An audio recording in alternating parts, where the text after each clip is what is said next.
Hello everyone, स्वागत है आपका यूट्यूब मॉम चैनल में। फ्रेंड्स, प्रेगनेंसी में हमारी छोटी छोटी आदतें, हमारे तौर तरीके हमारे गर्भ में पल रहे शिशु को प्रभावित करते हैं। इसी क्रम में हमारे सोने का तरीका, एक प्रेग्नेंट मदर किस तरीके से सोती है, ये चीज़ उसके गर्भ में पल रहे शिशु के स्वास्थ्य को, उसके डेवलपमेंट को, उसके ब्रेन के डेवलपमेंट को प्रभावित करता है, बहुत हद तक प्रभावित करता है।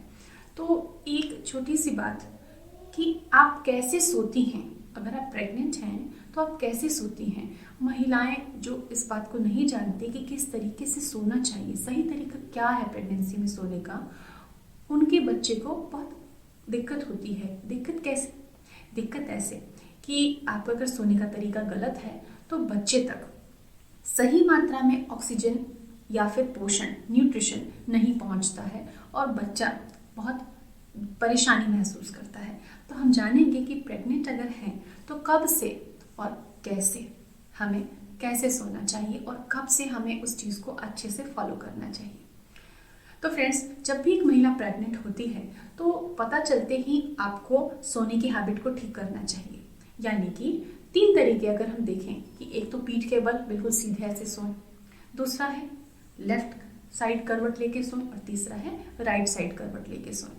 तो कई बार हम सोचते हैं कि नहीं, आगे के महीनों में हम अपनी हैबिट ठीक कर लेंगे, लेकिन हैबिट नहीं बदलती, डालनी पड़ती है। तो आपको शुरू से ही धीरे धीरे प्रैक्टिस कर लेनी चाहिए ताकि सोते समय आपको नहीं पता चलेगा, और अगर आप सही तरीके से नहीं सोएंगे तो बच्चा उस समय परेशानी झेल सकता है।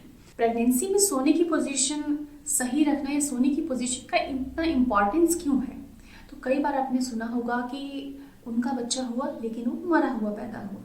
तो इसका एक रीज़न ये भी होता है कि जो महिलाएं प्रेगनेंसी में सही तरीके से नहीं सोती, उनका बच्चा जीवित जन्म नहीं ले पाता है।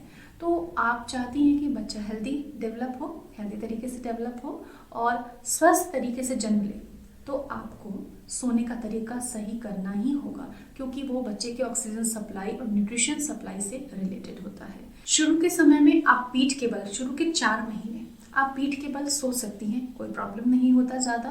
आप राइट करवट भी सो सकती हैं, पर कोशिश करें कि ज़्यादा से ज़्यादा आप लेफ्ट साइड करवट करके सोएं। इससे क्या होगा, हमारा जो लीवर है हमारे राइट हैंड साइड में, हमारे डायफ्राम के नीचे होता है। तो जब आप राइट साइड सोती हैं तो लीवर पे प्रेशर आता है, आपके डाइजेस्टिव सिस्टम पे प्रेशर आता है, तो आपको हो सकता है हार्ट बर्न की प्रॉब्लम हो सके, नोजिया वॉमिटिंग की प्रॉब्लम या एसिडिटी की प्रॉब्लम बढ़ जाए।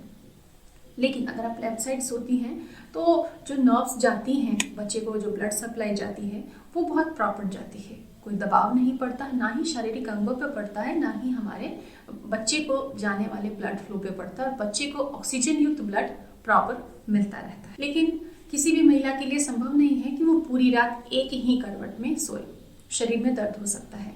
तो बीच बीच में आप थोड़ी देर के लिए राइट साइड में या पीठ के बल चेंज करने के लिए कर सकती हैं, लेकिन ज़्यादा समय आपको लेफ्ट करवट ही सोना चाहिए। उससे आपको भी पेट से रिलेटेड तकलीफें कम होंगी और आपका बच्चा भी सही तरीके से मूव करेगा, क्योंकि उसको प्रॉपर ऑक्सीजन सप्लाई मिलती रहेगी और उसका ग्रोथ और डेवलपमेंट भी बाधित नहीं होगा। 5वें महीने के बाद आपको पूरी सजगता से लेफ्ट में सोना है। लेफ्ट साइड को चेंज करने के लिए थोड़ी देर के लिए आप दूसरे साइड्स ले, लेकिन 5वें महीने के बाद आपको मैक्सिमम टाइम लेफ्ट करवट ही सोना चाहिए।